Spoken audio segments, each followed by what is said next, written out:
You have maybe about 25 minutes or so to keep filling out those questions while we do introductions. The way we're going to do this is all the candidates up here. Now, there are an awful lot of you. So, we only have the space for 2 hours, and I want to maximize this time as much as possible. So, we're going to spend approximately 30 minutes doing introductions from each of the candidates, which means you only get 2.5 minutes. And I have a timer, and it will go off, and I really don't want to cut you off. So, try to get it done in 2.5 minutes. We'll start on this end here with Mr. Baden, and then we'll go down that way. And then when we're done for the night, we're going to start down there and come back this way. This way, Carl's not the one who starts everything off all the time, okay? So we'll start with Carl. You have 2.5 minutes to introduce yourself, state your qualifications for office, and what you would like to accomplish if you are elected. My name is Carl Baden.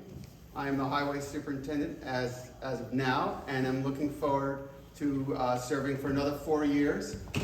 I've lived in this town my entire life, 50 years.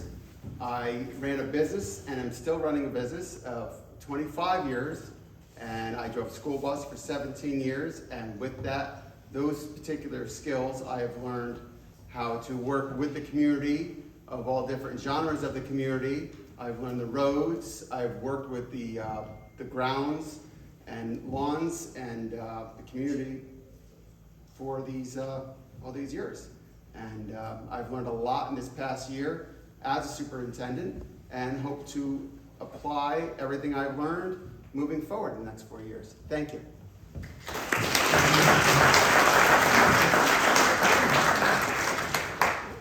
Okay, Lisa Ambrose is next. Good evening. I'm Lisa Ambrose, and I'm running for highway superintendent. The reason why I'm running for this elected position is to give back to my community and make a difference. I've lived in this town for over 20 years, and I've seen through the years what the highway department does for this town.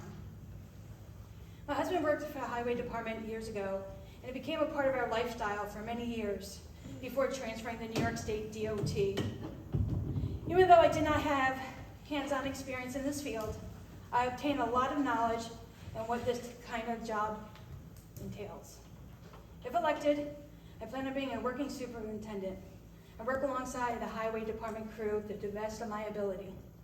I plan on getting my CDL license and attending the Cornell Local Roads Training Program so I can build my knowledge base for this position. I have many ideas that would benefit our community, our highway department employees, and for the people who travel our roads in the town of Pine Plains. Together with your support, we can make this happen. Thank you.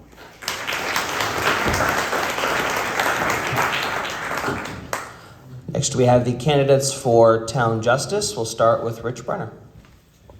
Good evening, everybody. My name is Rich Brenner. I'm running for Town Justice. 2.5 minutes isn't a lot of time, so I'll get right into it. But I'll stick around at the end for questions if you have any. I'm 50 years old. I live here with my wife, Megan. Together, we have a blended family of 11 children.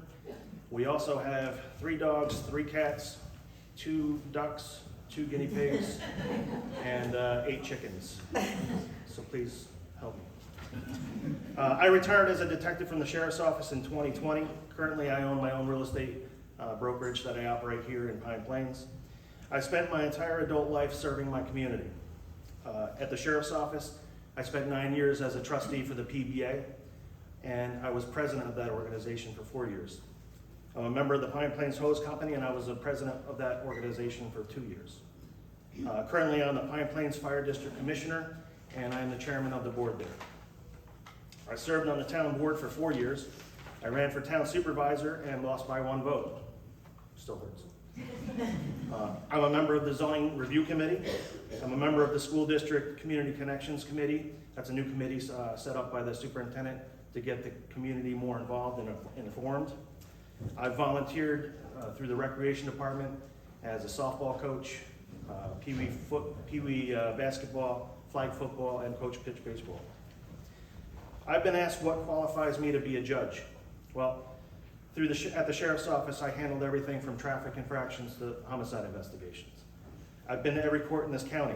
I've testified at preliminary hearings, probable cause hearings, and trials. I've worked closely with the DA's office, from the inception of an investigation through the court process to case adjudication. Anytime I talk to anybody that knows me, they tell me, "You'd make a great judge." And I say, "Why?" And their answers are very similar. That I have the demeanor and the temperament to do the job, and I have the common sense and fairness to do it well. I have to say I agree, and that's why I'm running for town judge. Thank you.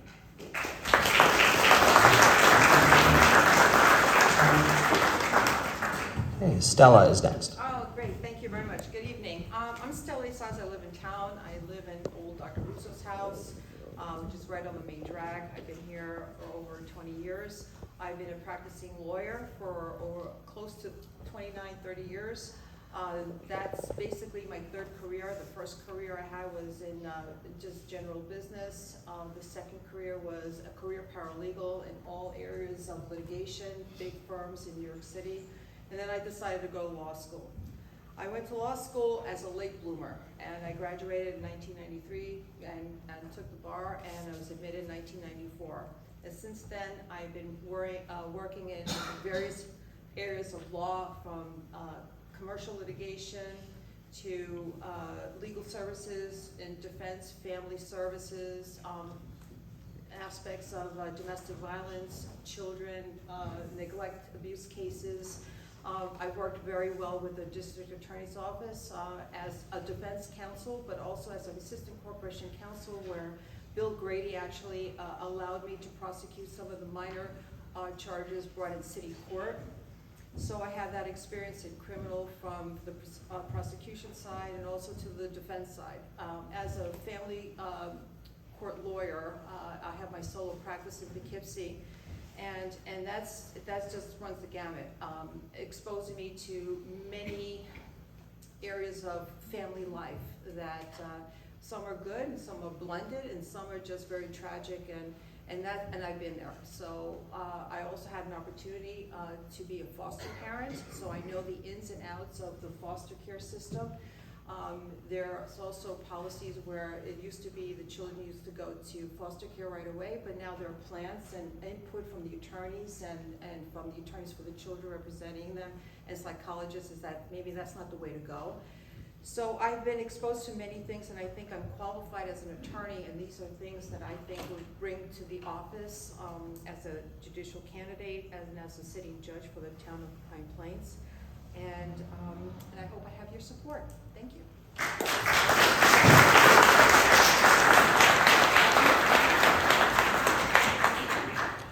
Now we're going to move on to the town board candidates. We're going to start with Mr. Smith. Hey everybody, thanks for being here tonight. This is great to see folks out. I'm Jim Smith, and I'm your deputy supervisor of the town presently. I don't believe I'm ready to see more, but if I am, I appreciate you taking that into consideration. I'm going to read off of this and try to stay on script to keep on the time. My wife Paula and I have resided in Pine Plains for over 30 years, where together we built our home and raised our daughter, along with a herd of four-legged critters, from dogs to donkeys and everything in between. I grew up in Greenfield Center, a town in the foothills of the Adirondacks, and much like Pine Plains, tightly woven, small and rural community. I come from a town like this. This is what I was raised in. That's why we're back here. We wanted to come back to a community that we were comfortable with the country, and this where we can talk, where we recognize people.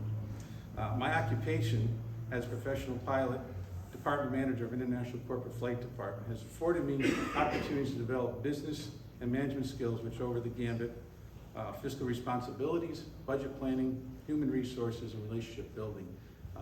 We deal with a very large budget, and it's running a business, and I believe running a town is a business as well. We have the same issues: insurance, payroll, people to take care of, projects. We need to plan for them, and you need to plan ahead for them and get everybody's understanding and buy-in for it. You're not going to please everybody, but we need to always have a plan to move forward so you know when you're off track. As your deputy supervisor of our town, and also I'm a current fire member of the hose company, I'm a former commissioner and former chairman commissioner of the fire company. I believe it's given me an insightful understanding of how we govern our local community and the challenges we face ahead.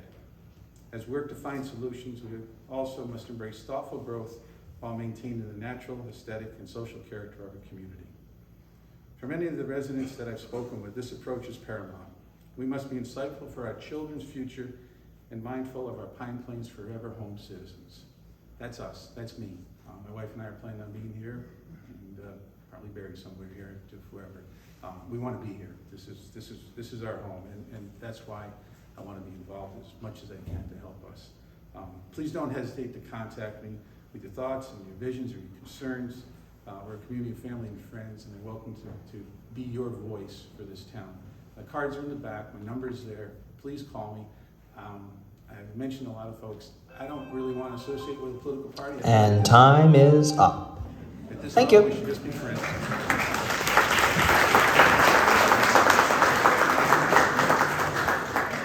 Mrs. Sisco is next, and if we could try to direct our voices towards that microphone, that would be greatly appreciated, I'm sure, for those in the back of the room. My name is Jeanine Sisco. I'm running for town board.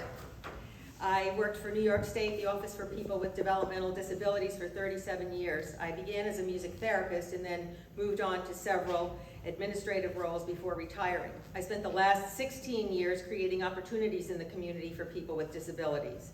Through my work, I've had the experience of purchasing and renovating properties, studying infrastructure, providing oversight to bidding and construction processes, and adhering to New York State building codes in 5 of our surrounding counties, including Dutchess. I will bring this experience to the town board if elected. My husband Keith and I have lived here for 41 years. We live exactly 1 mile from the light in town. People refer to our house as the Patchen House. That's because Gould Patchen built the house. He raised his family there, he tended his farm, and he tended the mill. We love Pine Plains. We embrace the history of our entire community and the many important stories that people live, that people tell, and continue to tell. We raised our 3 children here. They attended preschool through high school. Our son Alec is currently the music teacher at Stissing High School.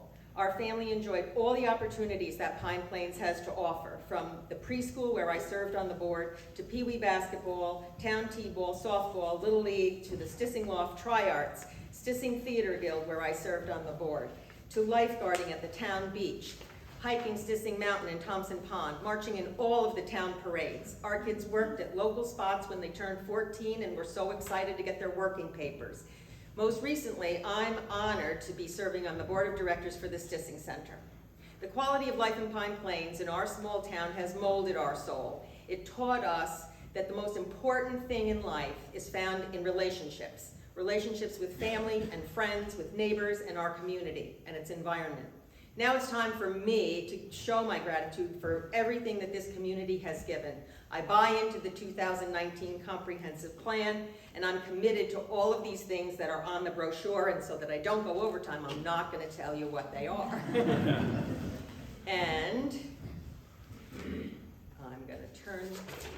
My intention this evening is to gain your trust. Please know that I want to listen to you. I respect your views. I want to know what you think is important, and I want to learn from you. What have your experiences been? What do you feel the priorities are for our town? And time is up. With our shared values. Thank you.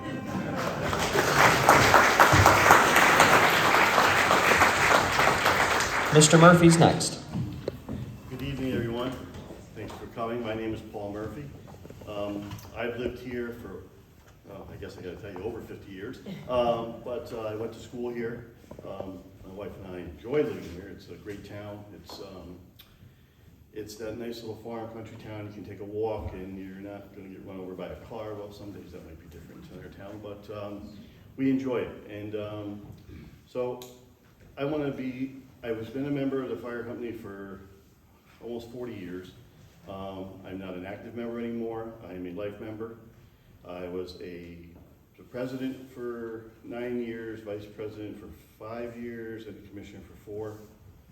In those years, I learned what it means to work as a team with one another, and I feel as a town board, we all need to work as a team together to make our town what it is. It's not a one-person thing, whether it be for the supervisor. We all need to work together as a team, because if we don't work together as a team, the town's not going to continue to what it is, and we all need to work together. That being said, when I was a commissioner also for the 4 years, it made me learn what municipalities go through financially, what they have to put up with, as in how they have to work with the money they're given. And I feel that it's where a good budget comes in, and I learned that in my years of auto industry. I've been in over 40 years, that a budget is met with, you gotta be fair to your customers, fair to everybody else, and that's where a budget comes in handy for the town. You gotta be fair to the townspeople, because if you're not fair to them and listen to them, you're not part of them, you're not doing your job. You need to listen and tell them what they, if they ask you a question, give them an honest answer, because that's what they need, and that's what they deserve. And if elected, I will listen to all of you and give you my personal opinion, and I will do my best to do what you ask. I look forward to serving you, and thank you very much.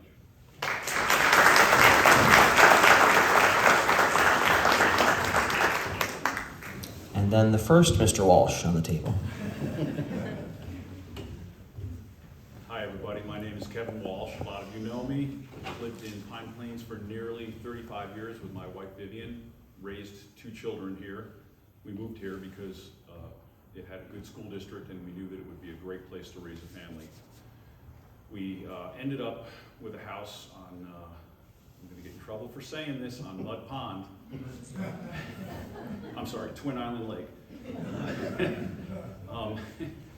And that was a bonus for us. We absolutely love living there. The lake is teeming with wildlife, and the environment is just rich. We have a lot of fun kayaking, and we get to see a lot of interesting people on the lake. I've served on the CAC, the Conservation Advisory Council, so I've been involved with the town. I attend a lot of board meetings. Left some stuff out about myself, about serving in the United States Navy, and my background is electronics. I did a lot of electronic contract work for places like IBM and other large companies. I traveled around the United States doing electronic signage work in ski resorts. So I've been to a good portion of the ski resorts in the United States in the summertime. But it was fun nonetheless. Let's see, what else can I say? We love Pine Plains, and we would want to see the best for it. There's a lot of stuff on the table right now that people feel very strongly about. In fact, I can tell that the town of Pine Plains feels very strongly about what's going on in town because of the attendance here tonight. It's good to see. And what I would like to see is more people attend board meetings and be more involved in the process. There are a lot of boards that need filling. There's a lot of help that the town needs, and it gets it through volunteership. So I would encourage people to do that. You've heard people say tonight about how important it is to stay in touch with the town board, because when you're in that position, your job is to represent the town, the whole town, and the town's interest. And the only way you can do that is to have a firm grip on the pulse of the town. I feel that I have that grip on the pulse of the town because of the organizations that I've been involved in and the attendance that I've made at the different meetings that the town has. The only way you can know what's going on is by being part of the process. So that would be my main qualification, and that is the end That's of my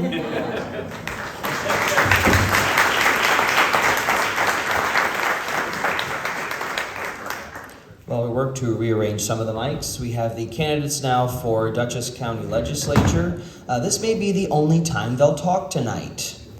Why do I say that? In my experiences with Meet the Candidates nights in Stanfordville, they never get questions. They're always here, they're always participating, but they never get very many questions. So this might be the only time they get to talk, and at the end. So we'll start with Mr. Drago. Thank you, Ryan. Hi everyone, my name is Chris Drago. I am thrilled to be running for county legislature. I grew up in Dutchess County. I grew up between Clinton and Stanford. My parents still live in Clinton on Hollow Road, where I grew up. I now live with my partner, Eric, who's here in Stanford. And my Aunt Fee has lived in Pine Plains for over 30 years. Pine Plains is the second home to me. For the last 20 plus years, I've been in the private sector, working in digital media, which has required me to manage really large budgets, $100+ million budgets, negotiated deals, managed and motivated teams, and made sure that our investment was held accountable to certain goals. I'm running because a lot of the skills that I've developed over these 20 plus years are very applicable and needed in county government. And as many of you are, I'm concerned about how some of our taxpayer dollars are being allocated and managed at the county level. $25 million for improvements to a minor league baseball park. $517,000 that was not allocated to enable free lunch students from high schools to have free tuition at Dutchess Community College. And going into big construction projects too quickly without the right due diligence. Then all of a sudden realizing we need to spend potentially $12 million more. We deserve better, and we have special needs, right, in northern Dutchess County that frankly are different than other parts of the county. I've done a lot of listening over the last many months, and I've heard from you that we need more reliable and dependable emergency service. Our volunteers are doing incredible work, and they need more help. We need better cell phone service. We also need to address our affordability issue. It's just so expensive and getting more expensive to live where we live. This needs to be a place where we can be born, where we can grow up, and where we can safely grow old. Dutchess County can do better, and I want to be the one to help us get there. Thank you.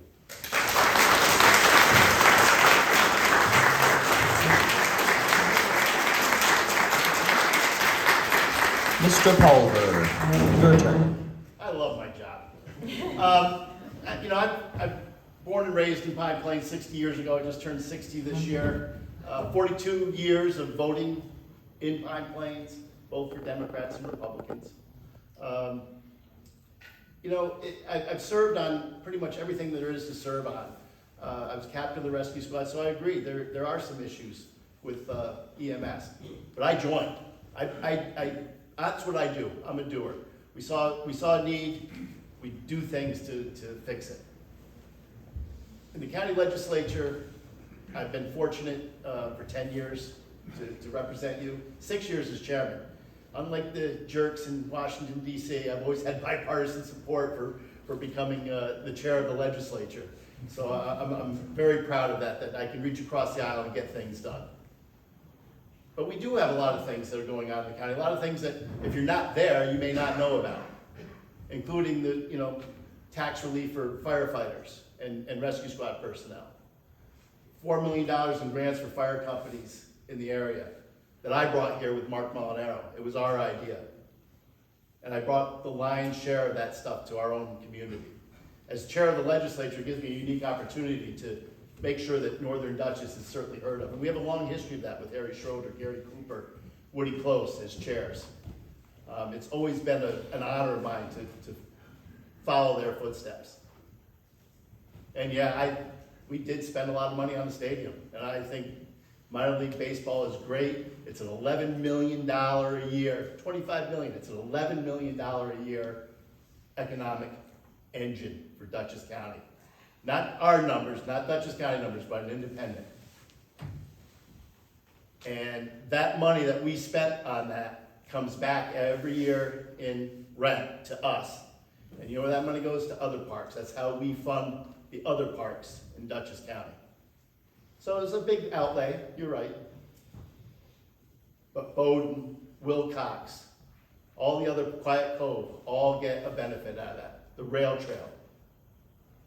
So I'm proud of it. The longer you've been in government, I was 12 years as town supervisor, 6 years on the school board. As I said, I was born and raised here, never left, always worked hard, and it must work what we've done because people do come and leave and then come back because of what we created here. And that's probably the best form of flattery that I've ever had. So thank you. I'm going to be there another couple of years. And that ends your time, And I Greg. appreciate your support. Thank you.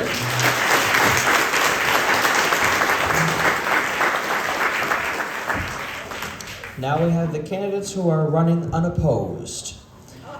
First, we have our town clerk, Madelin Dafoe. Very tough decision there, I guess, to pick. So, when you are ready, you may begin. All right. Good evening, everyone. For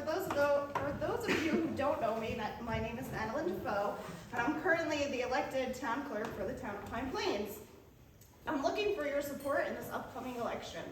I was born and raised in Pine Plains and choose to raise my own family here. My first job was working for the town for the rec department in 2003. From there, I went to get my lifeguarding training and ultimately became the water safety instructor for the Pine Plains Summer Day Camp. I love this community and want to be part of its day-to-day functions with the townspeople. Since November 2019, I was the deputy town clerk. I was mentored under our beloved Judy Harr.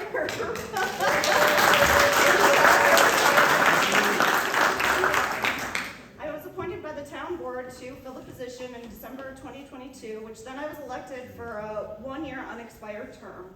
Since that time, I've received training in the New York State Vital Records, New York State FOIL, New York State DC licensing, and have received my notary stamp from the Secretary of State. I'm also part of the Dutchess County Town Clerks Association and the New York State Town Clerks Association. I have continued and am committed to continuing my education to be the best town clerk as I can be. To me, the town clerk is not a political position. It is a position that helps everyone in the community. I truly enjoy this position and love being able to help members of this community daily. I am hopeful to have your support and continue to the best of my abilities to serve this community.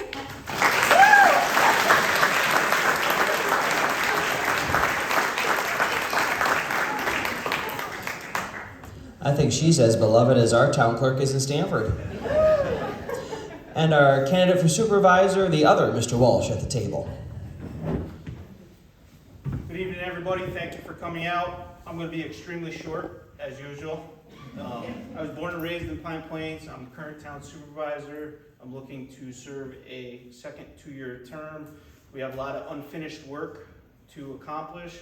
We'd like to expand the recreation with different opportunities, different programs, and expand on some other projects that we've accomplished so far and we continue to accomplish. That's basically all I have.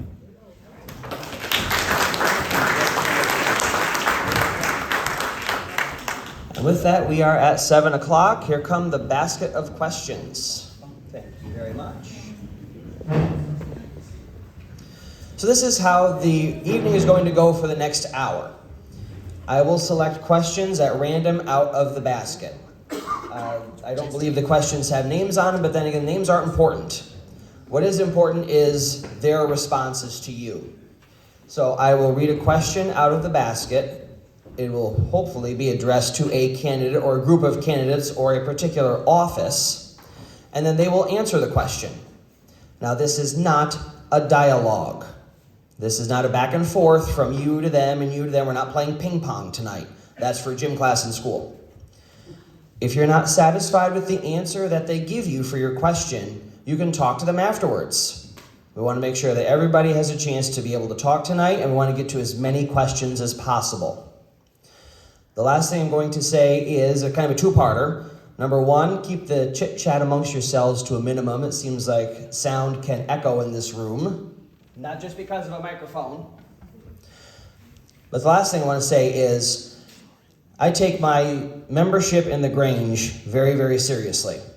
And I'm going to pretend like this building is a Grange Hall. In the Grange, we walk into the building as friends. And then we leave the building at the end of the night as friends.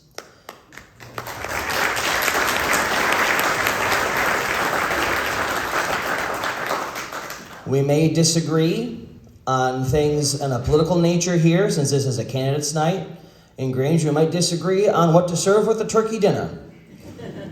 But in the end of the night, we always leave as friends. And that's going to be my number one rule when we're doing the questions tonight. We're all friends in this room. It's obvious that you all care about Pine Plains because that's why you are here. Let's show some decorum while we care about Pine Plains. Okay?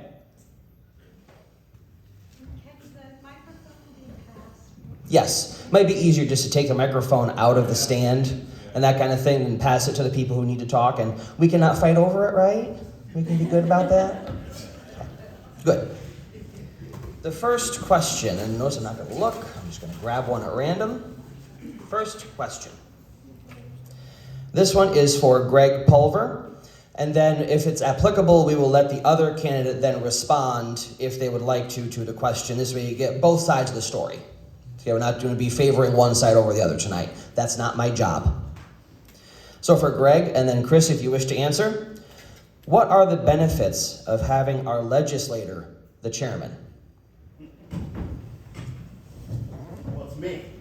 That should be enough. No. No, I mean, you think about the city of Poughkeepsie that has 4 legislators just in the city of Poughkeepsie. They have a big voice. 4 of them all get together and they do stuff. Dutchess County can easily be forgotten. I mean, I think back to the Bill Steinhaus days and how hard Harry Schroeder had to work to make sure that we got our fair share. I mean, it's an interesting county. You got the high populace down in the southern parts. You have us nice and quiet up here. You got the touristy section over in the Hudson side of northern Dutchess, and you've got the hardworking middle class down through the 22 corridor. So, keeping that all in mind, being the chair, and again, I try to work both sides of the aisle as best I can. It's my job to do that and reach out. But we get to make policy. Marcus and I were a great team.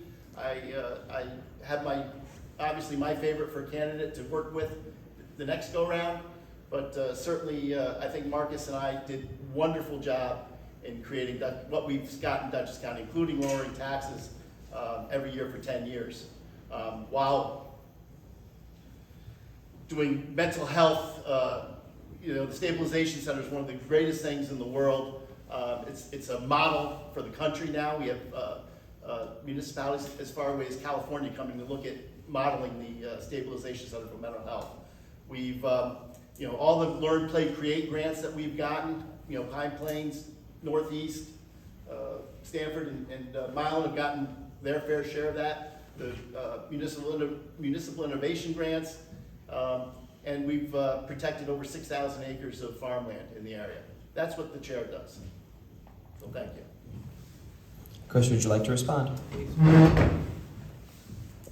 I'm not running to be the chair of the Dutchess County Legislature. I'm running to be your representative in the legislature. Our district needs an advocate to fight for what we need. And what we need is unique and it's special. And I'm running to be your person to do that. The legislature is supposed to be a check on the county executive. It's the balance of government, right? We don't always have to agree. We need to push back, right? And what I want to do in that role is to make sure that we have that balance, that we're not rushing into decisions, that I have your interests in mind. I'm going to bat for you every day in this position. Thank you.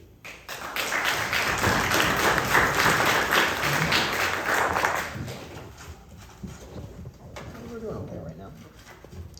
Next question. These are for all the town board candidates, so this is for all 4 of you. What is your position on solar zoning for Pine Plains? And try not to take forever with your answers. Let's start with Mr. Walsh, and we'll go this way this time. Right. So it's sort of hello, there we go.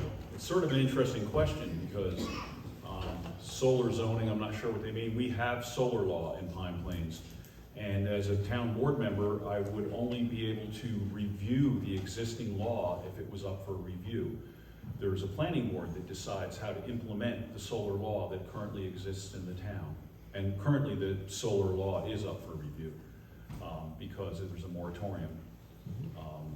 Other than that, I'm pro-solar as long as it's done responsibly.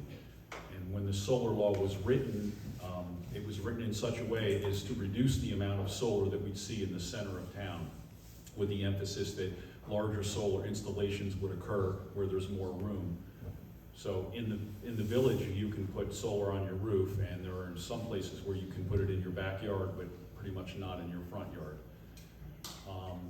There's not really much more that I can say about that than, that there is solar law and it is dealt with by the planning board. Okay. Mr. Murphy.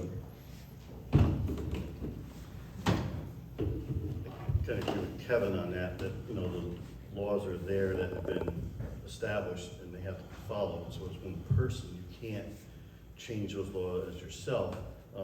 What do I feel as a solar? I mean, it's the up and coming thing. I understand that. I think it needs to be done responsible and with, you know, I don't think everybody wants to see it, but we know it's going to happen, so it needs to be dealt with responsibly and knowing what the effects are going to be down the road. Yes, it's great now, but what are the effects down the road?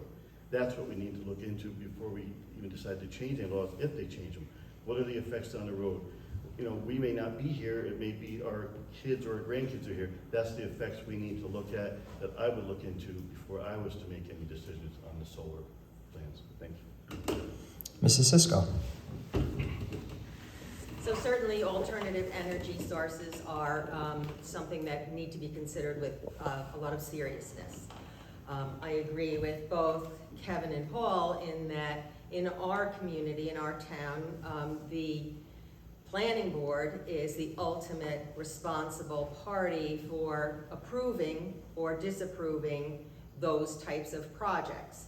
The town board is responsible for the laws, and we would, of course, be committed to reviewing those laws and making sure they are exactly what's needed and represent what the community is in favor of. So if I'm elected, I will commit to you that yes, we'll review that law, we'll continue with the moratorium, which I support, and move on from there. And Mr. Smith. I think the elephant in the room is kind of that question's beating around what the issues are that we're dealing with solar. I'm pro-solar. I think it's great. I think we need it. I have it personally at our own property. But the situation that we have now in our town with the new project that's going on at Pulver's Corner has obviously raised some concerns. And I first want to preface this with 2 points. One, and let me finish on this, I wish it wasn't in my backyard, because it's in my backyard and it doesn't want to disqualify what I say. It could be anywhere in this town, I would still have the same position on this. So, you know, that's very important for you to understand that. But I'm pro-solar. The moratorium, I think, is an opportunity that they're going to take a look at the solar law. And my hat is off to, if you've ever been to the board meetings for the zoning and the planning board when it's talking about this, the amount of work that these folks have put into this, that's what, I wouldn't want to be on those boards. I'm sorry to say that. I know we're looking for volunteers. The work that they put into it is unbelievable. And it's not just at the meetings, it's after the meetings. I know they get calls. I make calls to them. We all do. So this is not an assessment of their job. You know, there's a saying that you all have heard, and my wife hears me say it around, you don't know what you don't know. And this project has stressed, the first one down the pipe has stressed the solar law, and it's identified some matters with it. So we need to take a closer look at that. I will say, I feel that the entire project should have been in the moratorium. I've said that. I've been, you know, unsolicited. That's been the feedback that I've received from the community, that if you have a project that identifies a problem, how do you let that project continue on, but yet shut down the ones that could possibly come down the road? Now, the moratorium, we could go through with the moratorium, and it's not saying that at the end of the 8 months, nothing changes, and the project is still built the way it is presently being presented. But it gives us time to let the water settle. We've identified through the feedback from the community what the issues are, and let's look at those. You know, there's various ones. There are green ones, there's economical ones for the benefit of the town. What does the town benefit from that? You know, that's, and I will say just overall, overarching for my approach to projects in this town is how does it help the community and how does it help us, taxpayers, as citizens? That's for any project. It shouldn't matter whether, you know, it's okay, this is the hot topic, that, you know, out there now. It's the way we should approach all of them for the, you know, what's the benefit for the town. If we need something because it's a safety issue or a health issue or something, there's no discussion. It's going to be taken care of. You know, that's just the way you have to work. But something that you have time to think about. We kind of went off the zoning issue there, just a little bit. Well, you know, I think Okay. it's the elephant in the room. Not appropriate. So let's continue with our questions. Here we go. Please stick to them. Otherwise, I'm going to put a time limit on it. I don't want to do that. So Here we go. This is for the town board candidates and for the supervisor if he wishes to answer. Since he is running unopposed, he does not have to answer the questions. But if he wants to, he may. In the past 2 years, there have not been any communications from the town with updates about town issues or projects. The website provides little to no info. What plans do you have to implement a newsletter or some, I'm guessing, this is like reading my 8th grader's handwriting, some other form of, and it runs off. So one of my 8th graders might have written this. Would you like me to read that again? Do you think you got it? Okay. We'll start with Mr. Supervisor. Do you wish to answer the question? You don't have to, since you're running unopposed. All right, we'll let you go first. We have identified a problem as far as the website. The website does need a little work. It's hard to negotiate through. I have had that feedback from you guys, and it is a work in progress, and the issue does have to be addressed. So there'd be more communication between us as a town board, us as a town, and everybody as townspeople. So that does need to be addressed. Thank you. For the town board candidates, let's start with ladies first. Mrs. Sisco. When I was speaking to people about running, that was probably the #1 issue that I said needed to be addressed in Pine Plains. People are not aware of what's going on. So the danger in that is people make things up or they believe rumors. So I think that communication is a very, very important topic. And if we can find someone that is on the town board that has that area of expertise that can design the website, keep it up to date, create a newsletter, that's great. If we don't have someone that can fulfill that role, we should spend some money and hire someone to do that so that everyone in town knows what's going on and doesn't have to guess what's going on and doesn't have to make it up and hear something at the backyard garden or, you know, their church parking lot. So communication is the overlying issue of every single issue in the town, I think. Okay, thank you. Mr. Murphy, let you go next. Yes, I totally agree. Our town's website is definitely not user-friendly. It needs updating, which, as Brian addressed that. And going around talking to people, that is one concern that a lot of people have had, is that, you know, there's no communication between the town. So we definitely need to update the town site to where they can easily get on it and see what's happening as events in town. You know, everything that's happening in town, the senior program, the rec program, get all that on the website. But on the other hand, there's people that don't have computers or just don't like computers. So, okay, now you have to go to the next step. So we need to get a newsletter together and have a newsletter out. I think that's, you know, I can remember getting them in the mail and it was it was reading material. So, I mean, a lot of people look forward to that and they would rather read it than sit in front of the computer, which is a good thing. So I think as a town board, we need to look into that program of our website, getting all the departments together, getting a senior program on there, getting all the departments together so everybody knows what's going on, whether it be from a person with a kid in school to the senior program wanting to take a trip. It all needs to be on the website and in a newsletter. Mr. Smith, you go next. And we'll end with Mr. Walsh. I agree with everything they said. Absolutely. It's a common theme, and all of this, the suggested solutions, totally agree with them. I think the town website should be the trusted source versus social media or any of the other ones. And to Paul's point about taking care of the folks that don't have a smartphone or anything, yes, some form of printed, paper to do the one-page executive reader, boom, done. Disseminating that could be a challenge, but we can figure that out. But totally agree with it. I mean, completely. And Mr. Walsh, to wrap it up. That's the microphone. Excellent. All right. Well, what can I say? Our website is deficient, and I'm really glad to hear that it's going to be worked on. That we, ever since COVID, when we became much more relied on using our phones and computers, it became even more important to have a way to find the information about the town that you need to Right now, it serves as a pretty good phone directory, and that's, even, I went on, today I wanted to read about the proposed budget, and it appears to be from 2023.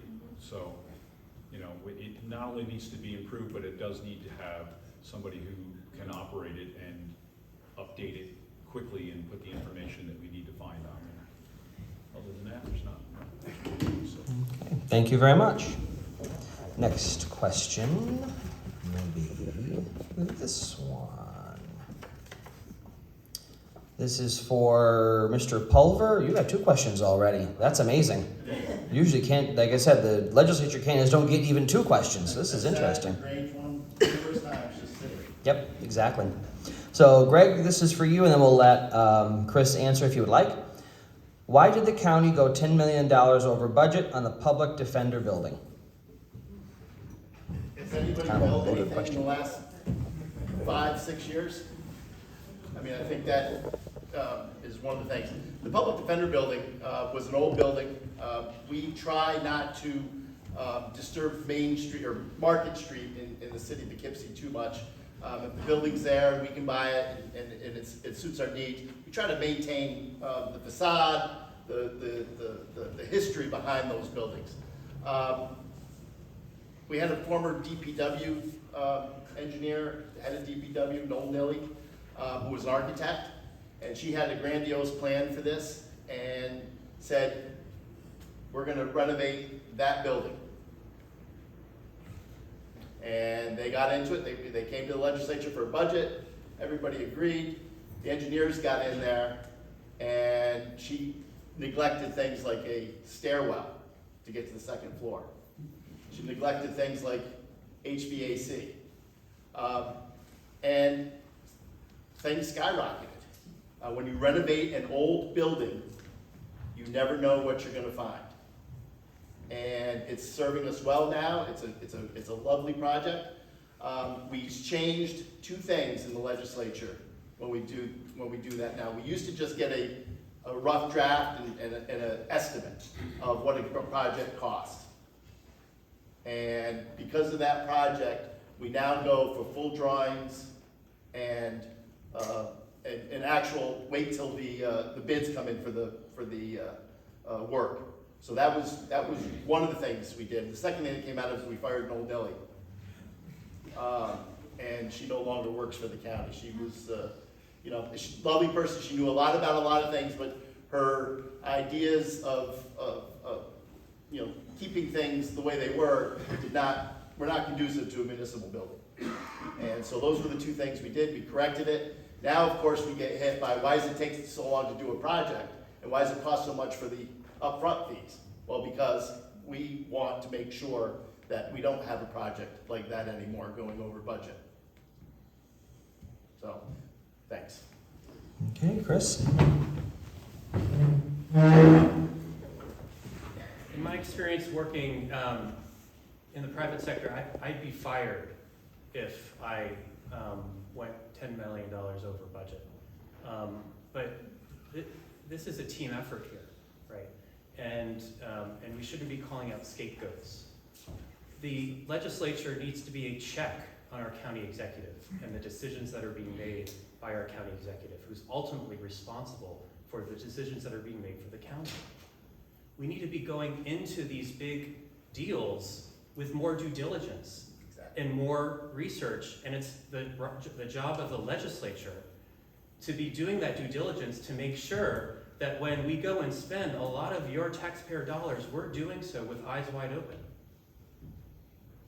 This is the kind of, we can't have this rubber stamping of deals like the Public Defender's Office and Oakley Street, where we're rushing in too quickly, we're not pushing back, we're not having those hard conversations up front. And then all of a sudden, we're $10+ million over. That's concerning to me. Those are dollars that could be going to helping our community and the needs for our community. And so I find it very, very concerning. Thank you very much. The next question out of my handy dandy basket is this one.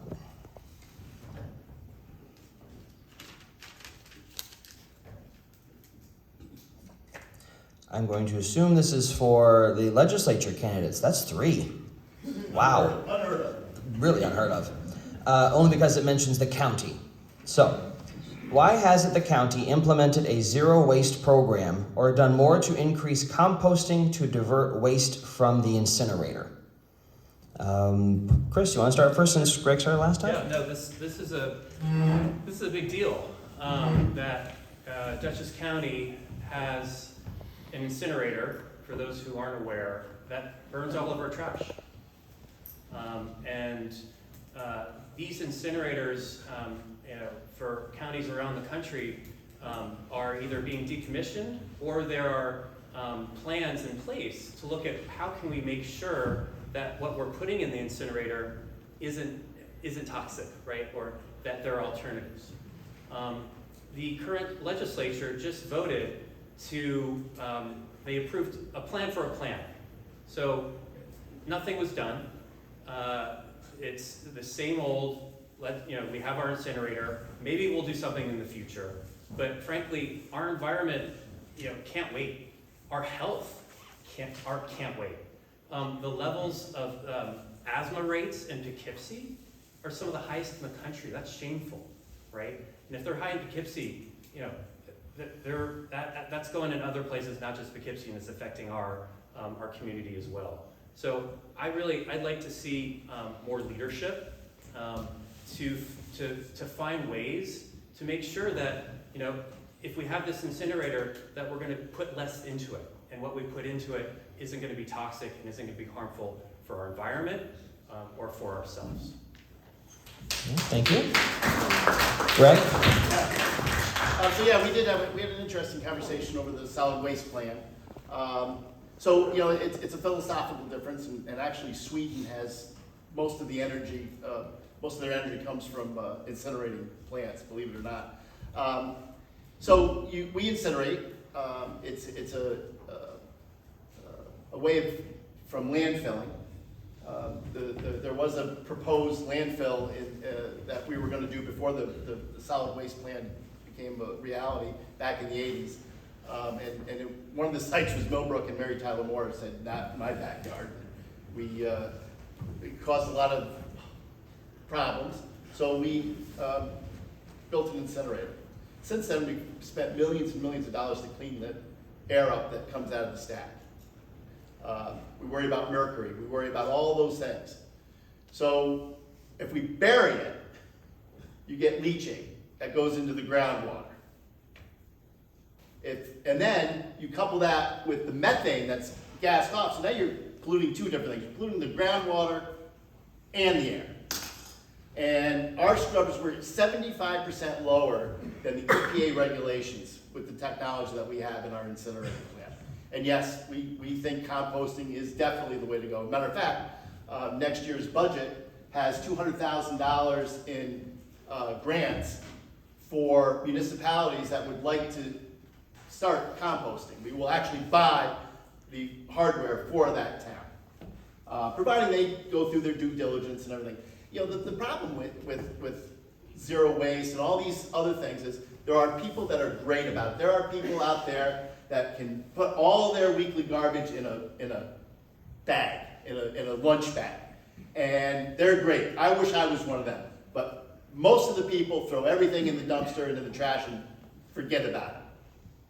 And when you try to compost, it's a recipe. It's no different than baking a cake. You can't just throw stuff in there because it doesn't work. I've done a lot of work with macroorganics and their composting rate. I've done a lot of different things with methane digesters in the dairy industry as a farmer. You have to have a balance. And when somebody throws in something that's not supposed to be there, it throws the balance off. And quite honestly, the nearest landfill that will take our garbage right now is 200 in Ohio. So we're going to take our garbage from Dutchess County and transport it to Ohio. What are the diesel fuel and the air qualities dealing with that? Let alone, God forbid, an accident and stuff drops out on the ground.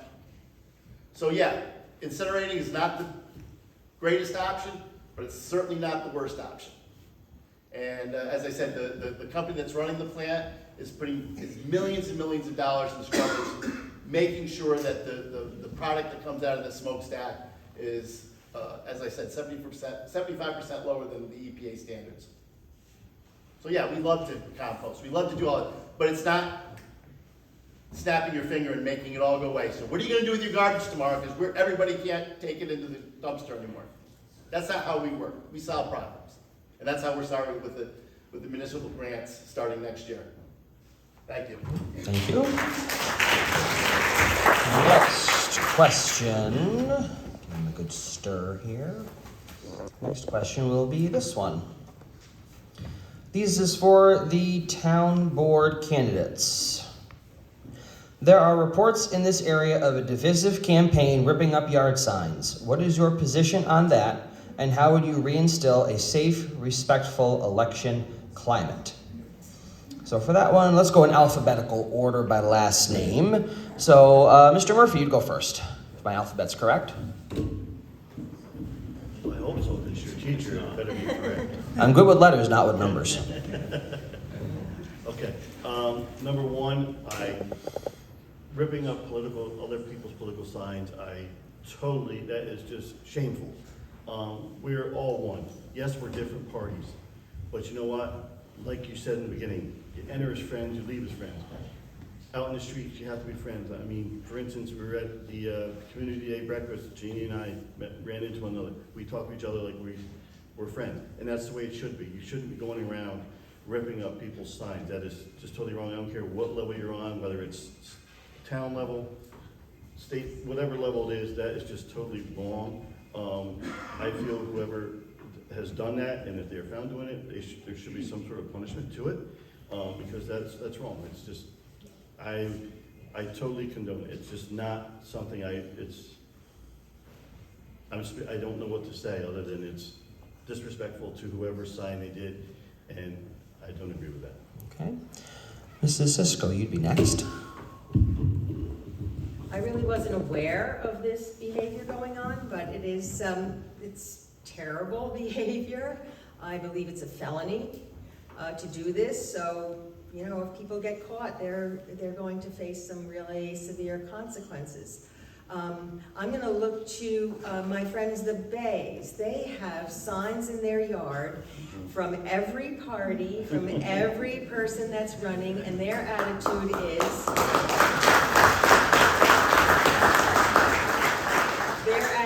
is, we want people in town to know who's running. Isn't that great? I thought that was the greatest attitude, so thank you for that. It's an unacceptable behavior. What more can I say? Then Mr. Smith would be next. I agree. I wasn't aware of this. It doesn't surprise me, but I was not aware of it. And I was speaking to some other folks. I wish we just didn't have blues and reds and all that. We just had our names, and like we said, we're friends. This is our community. We're going to see each other and go to breakfasts together at various churches and functions. So yeah, it's deplorable and it's immature. I'm sorry to hear that that's going on in our town. But just what else can you say about that? Terrible. And Mr. Walsh. Shameful. That's all it is. I don't think anybody that's running is actually doing that. I think it's just some vindictiveness in other people. It is against the law. It's sad that it happens, but I have a solution. I'm just going to get even by winning the election. That's all I have to say. Okay, thank you. Next question will be this one. Okay, this is for the town justices, and I want to make sure that everybody realizes that even though they are running, they may not be able to answer the question based on the virtue of the office that they are running for, town justice. So if you are not able to answer the question because of the office, just say so and we're going to move on. You both have lived in Pine Plains for a long time. How do you decide when to recuse yourself from a case, and do you anticipate that being a problem? Is that a question you can answer first? Sure, I'll take the question. Okay.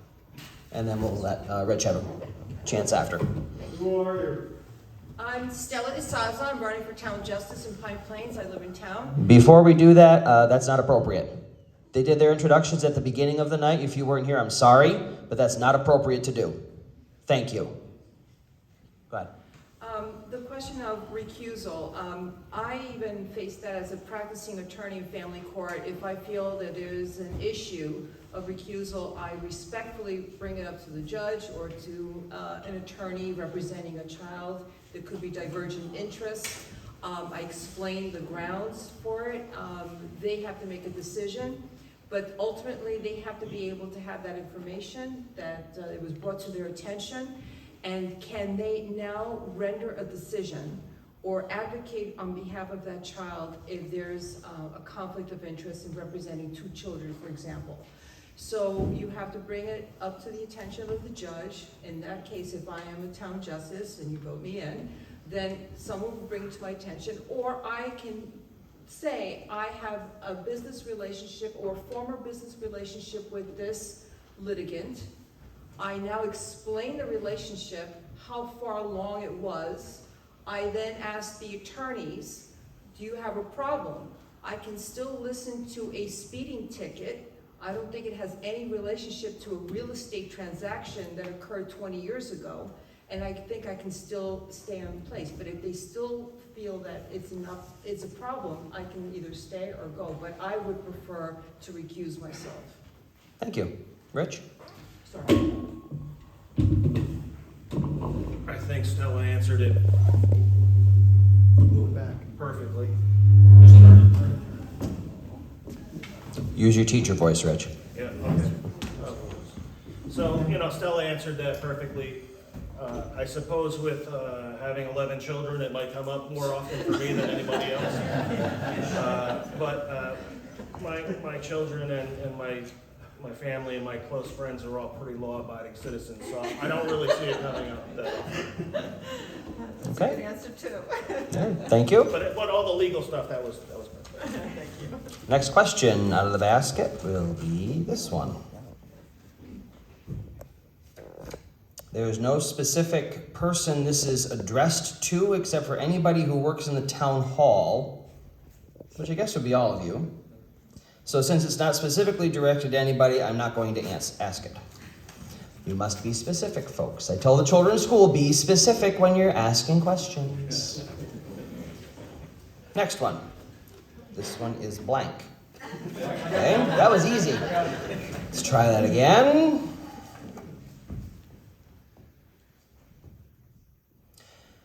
Again, this one's not addressed to a specific person, but it does say town board in it.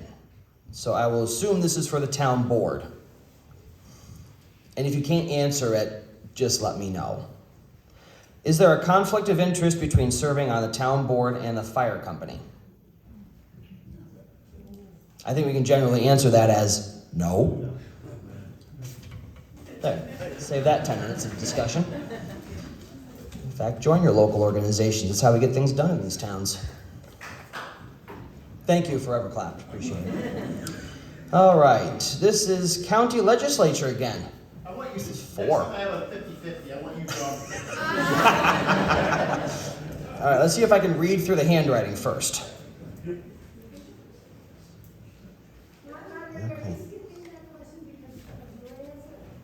Am I skipping the question? There is no conflict of interest. Okay, we are not doing this dialogue. If you have a question for that, you can ask the candidates at the end. Excuse me. That's inappropriate. You have a question for them, you can ask them privately at the end. So, no, sorry. For Gregg and Chris, why did the county legislature approve the purchase of 26 Oakley for an emergency homeless shelter without doing the due diligence to find out what the renovation costs, only to discover that it would cost millions more than, I'm guessing, originally anticipated? I don't know that we really actually know what the renovation costs were actually going to be. Again, it's one of those things that we, because of the public defender's office, we want to go out for an official engineering and RFP and then get bids on it. The idea with 26 Oakley was not money. It was the fact that nobody wants a homeless shelter in their backyard. And the city of Poughkeepsie has no interest in helping their homeless population, our homeless population, not just theirs, it's Dutchess County's problem. They have no interest in helping out. And they threaten to sue us, they threaten to do a lot of things, so we do own the building. It's still a viable building to do something with. It may end up being the homeless shelter in the long run. I think with our due diligence, it's probably gonna be something different. Because I think the homeless shelter may go up on the old state school property. We're looking at all sorts of programs and everything else. The idea is to end homelessness. We don't want to just warehouse these people. We want to give them an ability to move forward and get out of the homelessness problem. So we need transitional housing. We need workforce housing. We need a complete roadmap of this, and that's what we're working on. We have talked about the Bergen County model down in New Jersey. I'm not sure that will end up being the model that we use, but the ideal is that most of these people are homeless for one reason, and that's mostly mental health issues. The state closed down the mental hospitals, and I don't want to warehouse people in the way they were warehoused either. That was tragic. But there was no place. The state just said, nope, we're out of the business now. We don't care. Which is typically what New York State does to counties, by the way. And so we're dealing with it. The homeless population due to COVID and all the other things has skyrocketed in Poughkeepsie. And we're trying to do the best we can. But to label it at 26 Oakley we don't know that 26 Oakley is going to be the deal or not. And most of the problems with 26 Oakley came from the city of Poughkeepsie. It's a talking point that the other side tried to use, it is what it is. We have an obligation to help solve homelessness. That's humanity. That's what we do. Whether it's 26 Oakley, whether it costs $3 million or $10 million, if it's a program that works. I mean, I'm in business. I know that when I put seed in the ground, I spend a lot of money. And I'm hoping to get it out at the end of the day. And that's what we're trying to do. We're trying to build a program where we put these precious people in a spot that they can then grow with. And yeah, it may cost some money, but we don't know. And it wasn't rushed in. It was something that the county executive entered. That's part of the strong county executive model in the charter. So be it. We didn't give them the money to finish it. There's your checks and balances. Okay, Greg, can we wrap it up? Thanks. Chris, your turn. Yeah, 26 Oakley is another example of going into a multi-million-dollar project too quickly. Listen, when we all go buy homes, we get our inspection done, right? You do your due diligence. We need to treat our taxpayer dollars like it's our own. We would never do that with our own dollars. We would do our due diligence. We would get community input up front. What happened with this? The deal was already decided that we were going with 26 Oakley, and now all of a sudden, yes, of course we're gonna get feedback from the community. If you got the community feedback up front first, we wouldn't have been in this situation. I wouldn't want to do that to any of you in the room for anything that comes close to something being built for our community. You should expect more. Okay, thank you. Next question out of the basket. This one. Oh boy. You guys again.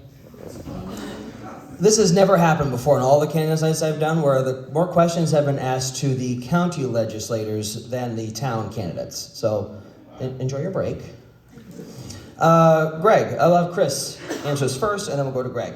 What is the county doing for EMS? For me? Chris first, yep.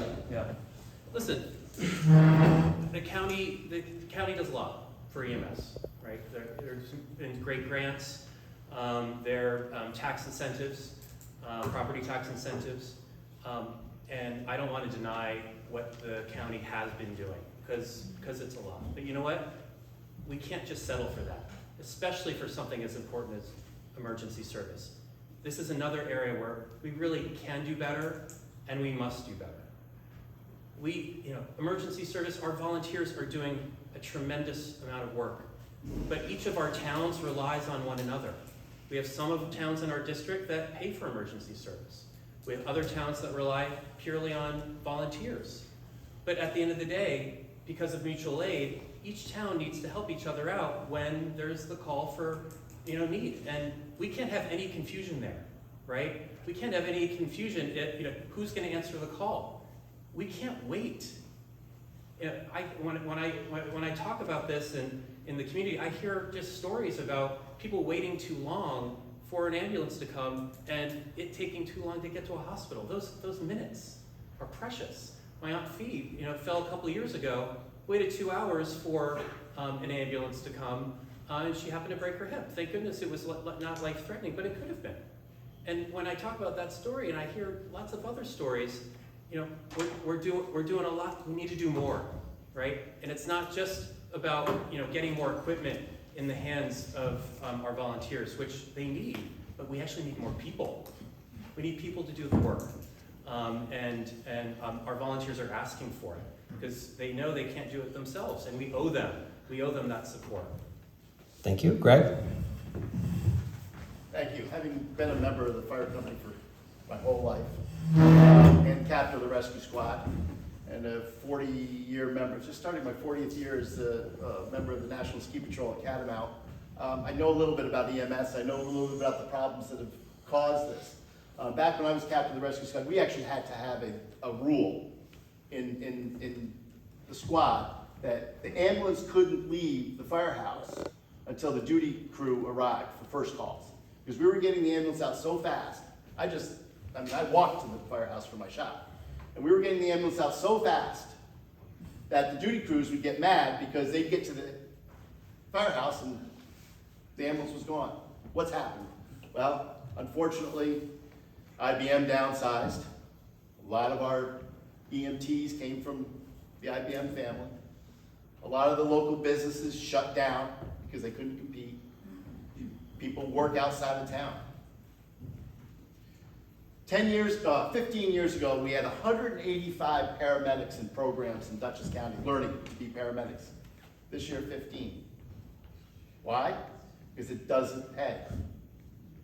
It doesn't pay. So, what Dutchess County, we just, actually I wrote it down because I keep screwing it up. Municipal Emergency Operating Certificate. We applied for that in New York State. That's our first step in providing help to the local fire companies. 15 years ago, my father fell. My mother calls me up. I just live up the road. And I had to wait for an ambulance. And I'm a medic, so I knew what was going on. And I said, something's wrong here. And I convened the town supervisors in Amenia, Millerton, or Northeast, Stanford, and High Plains. Fire commissioners from all 4 districts. Captains of the rescue squad from all 4 districts. Fire chiefs from all 4 districts. We sat down with Dana Smith, who was the EMS coordinator at the time, now he's the head of 911.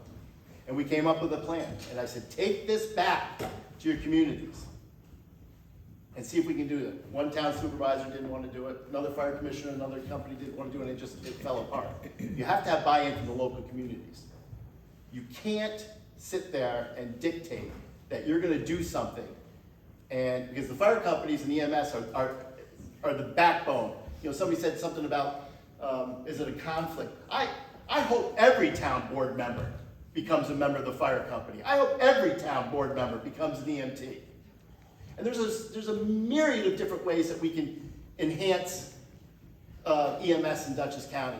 They're all the ultimate goal or the ultimate product is going to be expensive, and we'll deal with it.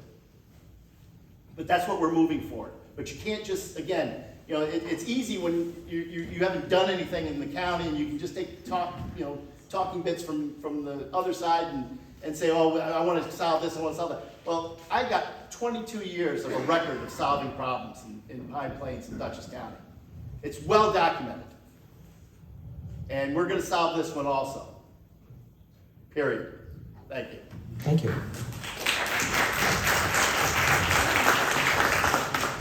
We're running out of time on questions. We've got I'm gonna play lottery. about... If you pull one of mine, I'm gonna pull Well, I'm gonna do something else first. Since we've got about 10 minutes or so left for questioning, the highway superintendent candidates have been asked a question, but I'm gonna ask you one.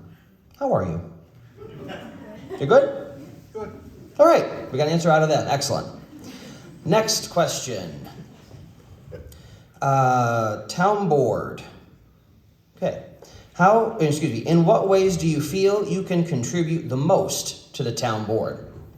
Let's go alphabetically by first name this time, and that would be Jay's would come first, so it would be Jeanine Sisco.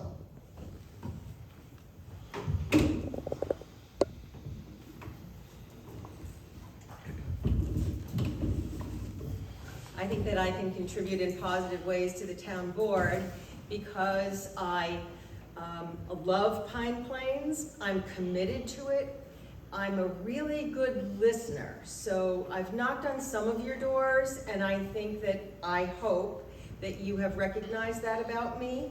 I will listen to you, and I will then act and bring what your concerns are to the town board. I feel like we're all in this together, and I have said before that communication is key, so I'm very committed to being an open communicator.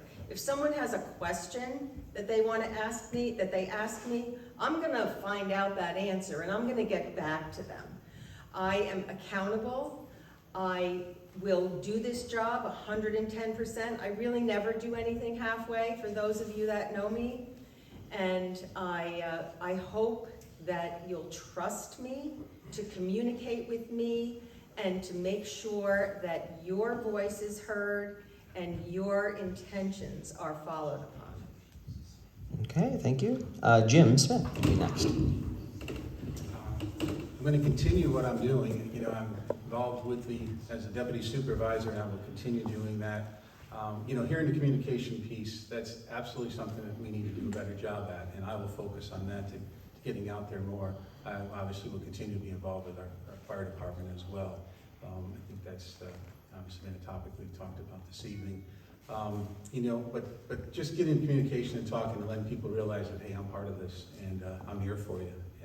This is our home. Thank you. Kevin Walsh will be next. It's a really good question. What can I do for the town? How will I serve the town the best? I think one of the ways is that I'm a technical person. I pay attention to details. I ask a lot of questions, so I won't be easily voting on a subject matter without thinking about it and doing my homework. I think that's the most important thing, to be awake and aware on the town board is the best that you can do to serve the town. Okay, thank you. And Paul Murphy. Thank you. What can I do for the town? I've been here all my life. I love this town, and to serve the people of the town is a great way to serve your town and to serve the people. And the biggest thing is to listen to them. And if they ask you something, you need to address that and look into it and get them. Don't just do it and then not get back to them, because then that feels like you didn't care. Because if you don't do what they ask you, then you didn't honor them. You need, if they ask you to look into something and to do it, look into it. You may not have the answer for it, and you may not be able to do anything, but you need to work with the team that you have as a town board and supervisor and ask the question for that person. Maybe you can get somewhere with it. And it may be not even something on the town board that you're gonna be doing, but you need to follow through on things you do. You need to be committed, as Jeanine said, 110%. This is not a job you can just say, okay, I'm on board. No, you need to commit yourself to this. It's not something that's just to say, oh, I'm a member. I got voted in. No, to me, it's a business, and you need to treat the town like a business. That's taxpayers' money you're spending. You need to take care of them because they asked for it, and if they give you your vote, you should be honored that they did. Thank you. Thank you. Next question will be this one. To the town board, what is your position on central septic and how it affects downtown Pine Plains businesses? Let's go backwards from where we just started. So Paul, why don't you go first? Well, that's a good question. I've talked to several people about this, and it was brought up to me. It's like, okay, yes, is it a good idea? I think maybe to some sort of a sense it may be, but where do you start and where do you stop? Because if we stop at my house and her house is the next house, but she wanted it, now you've made her mad at you because she's not gonna get the sewer system. In other words, if it ends at a certain spot. So how do you keep everybody happy? I think there needs to be a lot of research in this project to do it, especially for the businesses. I mean, we've seen a lot of businesses that aren't here anymore. I look at the Mexican restaurant, which I know as Chips, which probably a lot of us know as, used to seat 30 to 40 people. Now can only seat 12. That's gonna be tough for a business to make a living when you can only seat 12 people. But you also gotta take into consideration, okay, so other businesses, is there other businesses that are, if we have a sewer system, that's gonna bring business in? Because we're talking a lot of money here. Yes, there's grants probably available of some sort, but grants aren't free, as we all know. Somebody's gonna pay them down the road. So I feel we need to do a lot more research before we decide on some sort of sewer system, but I would like to see something happen to help businesses. But is the sewer system, there needs to be a lot of research because yes, it's gonna be in the center of town, but we also have taxpayers outside the town that they feel they're gonna be paying for this and they're not getting it, so we need to look at those people and give them answers too. Thank you. Mr. Walsh. So, it's definitely a controversial subject. Some are for it, some are against it. Whether you're for it or against it, we have a population density that demands a better septic system than what we currently have. Right now, there is grant money, which is free. You know, when you get a grant, that's money that's given to you. You have to write for those. You don't pay them back.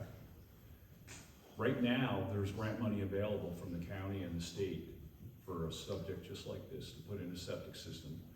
Right now, it would cost about $4 million to put in that septic system in the center of town as it has been proposed. And by the way, a tremendous amount of research has already been done on the subject by Dara Cloud's administration. Did a very good job in analyzing it, and she even wrote a grant to pay for the whole process of this feasibility study. So the work's been done. It's been done quite well, I might add. The thing that's most important is that whatever it costs now, it costs more tomorrow. And the week after that, even more.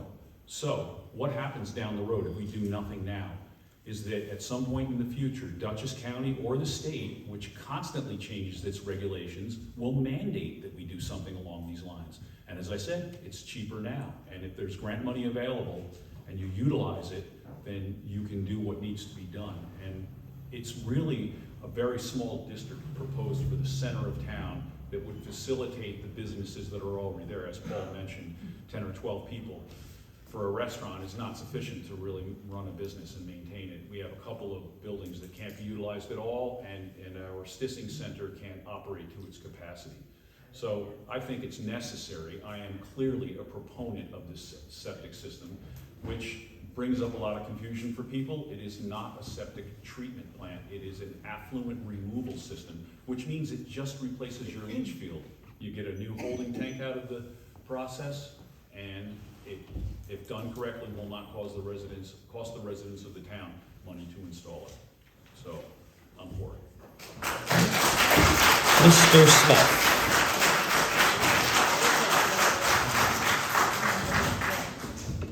Mr. Smith. Yes, we need a sewer system in the town, absolutely, to all the points that have been brought up. You know, how and when we do that, I think those are those are tough ones. You know, there's grant monies that we talk about, and you know, Kevin, maybe you've done more research on it, and kudos to you on it. I've looked some up, but how much grant money do you really get? Is it all of it? And you know, that'd be great. But I don't have those facts or those details. Or the exact location where it would be to really kind of get a finite answer on this. I think having talked back to about what at the legislative level, thinking about how projects are gonna be 2 million, 4 million, whatever, and end up being 7 million. I think we need to head that off and be smart and learn from other projects that other communities have done. So yes, I'm for it, but we do need to, crawl, walk, run it, and do it right. Thank you. Mrs. Sisco? Yes, I am for the central septic system as well. I have read the feasibility that was provided to the town that gave several options of where this could occur and how and the district that it would serve.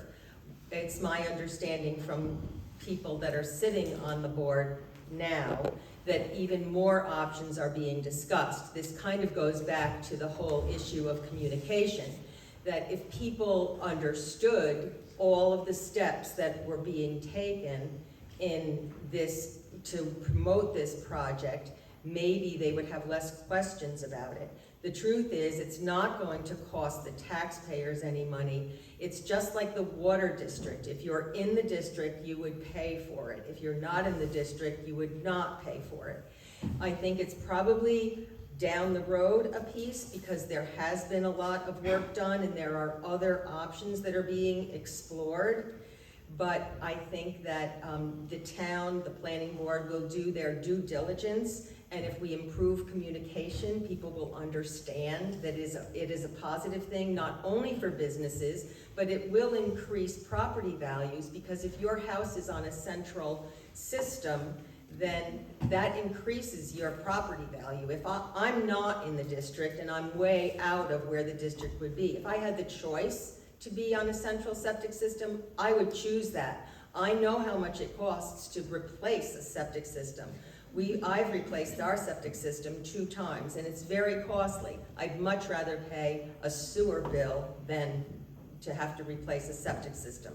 So yes, it would maybe allow our town center to have more businesses instead of vacant storefronts, but it would also increase the property value for residential pieces of property as well. Thank you. We've reached the 8 o'clock hour, so that'll be the end of the question and answer period. There's still a basket full of questions that were not asked. And it's wonderful that so many people have questions for their potentially elected officials. If your question wasn't asked, or you didn't like the answer that you got, or you didn't like the fact that I threw out a question, feel free to go and ask the candidates yourselves. Go talk to them. I'm sure that they're not going to make a beeline for the exit because they're on this side of the room and the exit's on that side of the room. So they have a lot more to get through before they would get to the exit than you guys would in the audience. So you can ask your questions afterward when the evening has ended. Now I would like to offer our candidates the time to do some closing remarks. And if you are exiting, please do so quietly so we don't disrupt the decorum of the assembly here. We'll start with our unopposed candidates. If they would like to add closing remarks, they can. If they don't want to, they don't have to. That's up to them for running unopposed. I just want to say thank you for everybody's time and get out there and vote. Make sure you get out there and vote. Thank you. Mr. Walsh. Okay. We'll start with Mr. Pulver. We're going to go this way, so our highway superintendent candidates who didn't get any questions, I'm sorry, they'll get the last word for the night. 2 minutes. As I said earlier, I love my job. I love representing the people of northern Dutchess County. I live, work every day here. I don't leave, eat breakfast the same spot. People actually come there to talk to me about county problems or even sometimes town problems, see if we can solve them. I've tried my best over the years to represent everybody. You know, it's interesting. My family moved here in 1711 on my father's side, Pulvers. That's why there's Pulvers Quarters, Pulvers Road. And yet we have welcomed everybody along the way, whether you've lived here for 300 years like my family or moved in last week. I'm always willing to sit down and talk, especially if you're buying the coffee. So come to the Moose on the Loose if you have any questions. My cell phone is actually my cell phone that's listed on the website in Dutchess County. I answer my emails.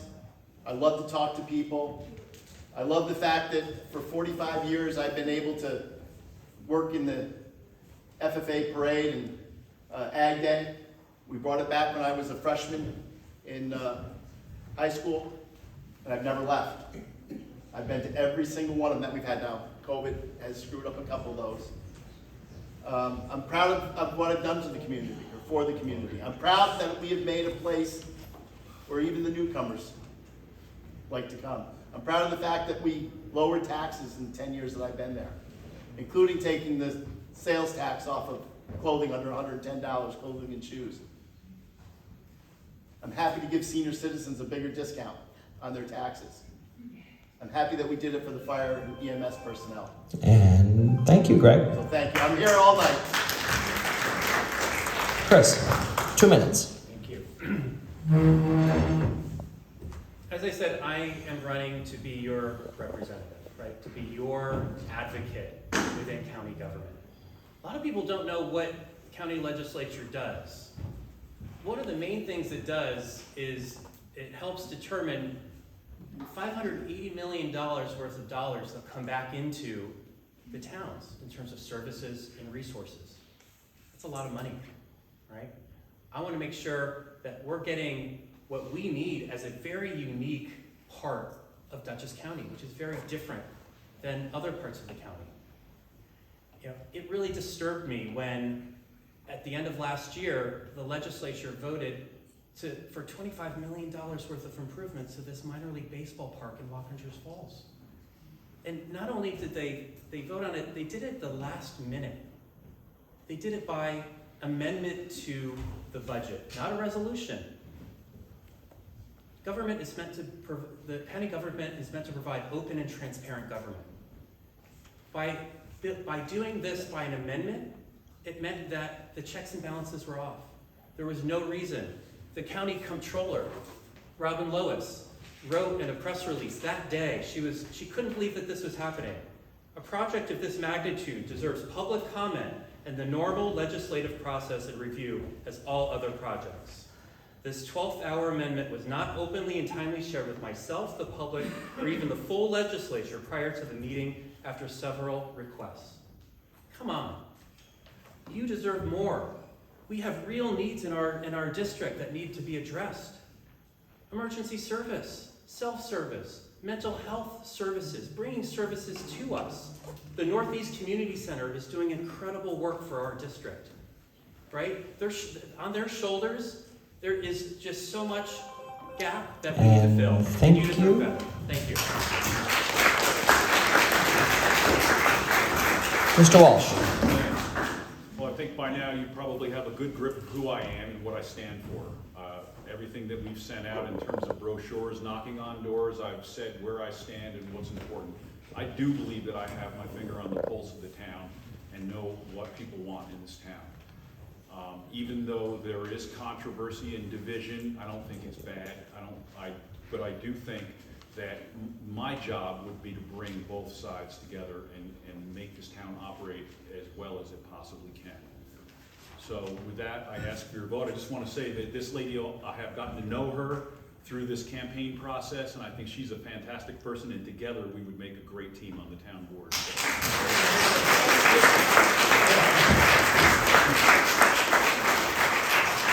Mr. Murphy. Okay.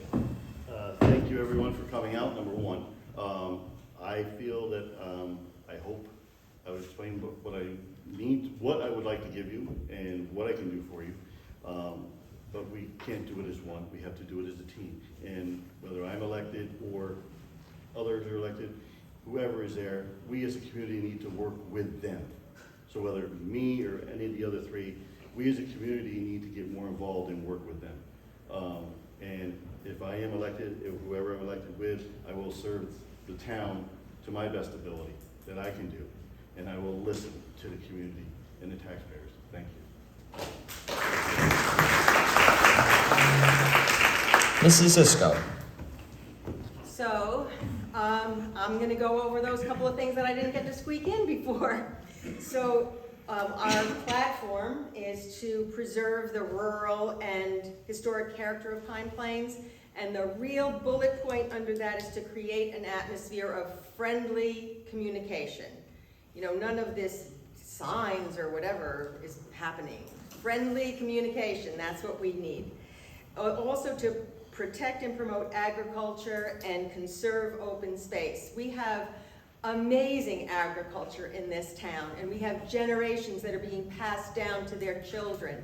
And so thank you, Sarah Chase and all those other people that are keeping these farms going. To expand recreation opportunities, to promote hiking and biking and pedestrian-friendly landscapes in our town. I think that Brian's talked about sidewalks even, a simple thing like that. But our hiking trails and biking trails are such a treasure to us.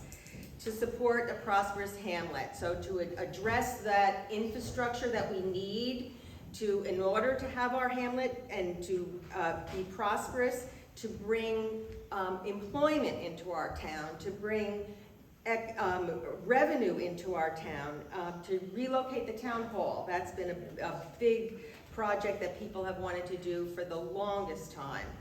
And then to create options for transportation and housing for seniors, for young families. Our school census has gone down over the years drastically. We need to bring that back up. That's really important. We need to do that by offering young families the opportunity for employment and houses that they can afford in our community. And we also need to take care of housing for our seniors that are maybe on a fixed income now and they want to live the rest of their life here.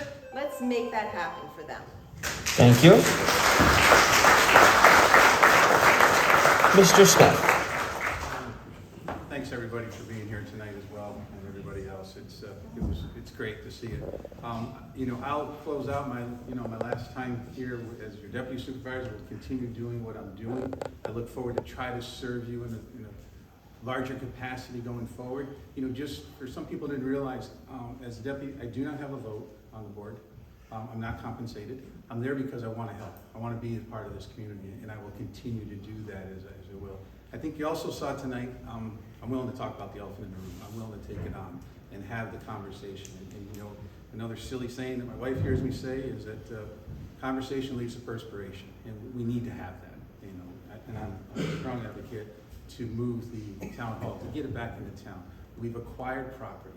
We paid for it, the community, the township. We bought the property. We paid to have the building taken off the property and reclaim the land and the asbestos removal. We've made an investment, but now it sits there.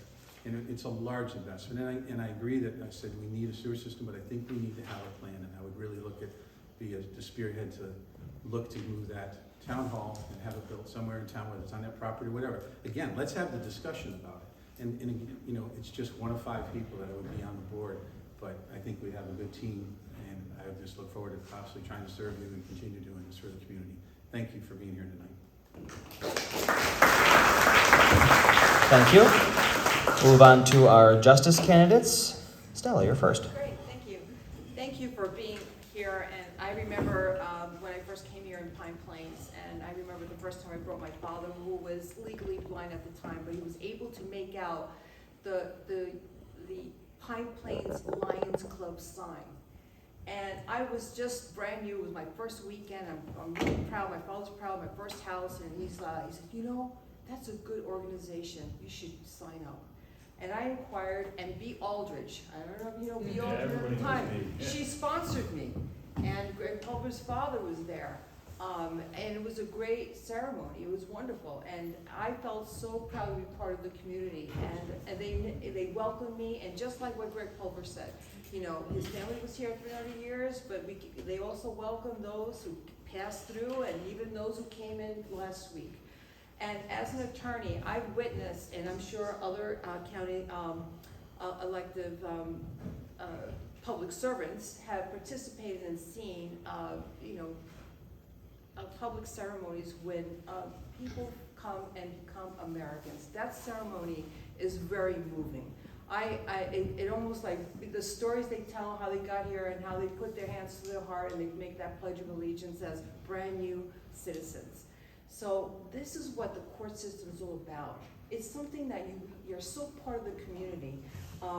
It's the nearly 1,800 town and villages justices handle close to over 1 million cases a year in New York State. We have close to 1,200 town and village courts in New York State, just in case you didn't know. I have a lot of information here as to what a town justice is, if you really want to know, with my pamphlet. But I also I'm not a teacher. My sister was a professor at Marist College, an adjunct professor, and she talked about her experience with teaching children. But open courts have children come and learn. Thank you. Rich. I just wanted to clear something up for everybody because I had this question before we started, and I just said this to Stella. There's 2 judge positions in town. Eva Guzman is one. The other was Dave Humiston, who resigned. That's the position that she and I are applying for, and you're the employer. You're going to make the decision as to who you hire. So I just wanted to make sure everybody understood that because that question did come up. Secondly, thank you very much, Ryan, for being here. If I close my eyes, I swear to God, Oliver Orton was moderating. Thank you. I yield the rest of my time to the highway. Okay, we finally get to hear from the highway superintendent candidates again. Lisa, you're first. Thank you. I want to thank everybody tonight. If I'm elected, I do look forward to working for you guys, town of Pine Plains. As I stated before, I plan on being a working superintendent and to work full-time for you for the town. I currently work full-time at my current job right now, and if I am elected, I will be leaving that position to make this a full-time job to work for you full-time. Thank you. And Carl, last but not least. Well, thank you all for coming. I just wanted to close letting you know I've always thought as Pine Plains as my home and all the citizens in it as my family. And that's how I've always operated. I've always taken care of anybody and anything I see that needs to be done. And I've just extended that into my job as superintendent. I hope to move forward and take everything I've learned this year. I've learned an awful lot about how the office works and am looking forward to applying it to the next 4 years. Thank you very much.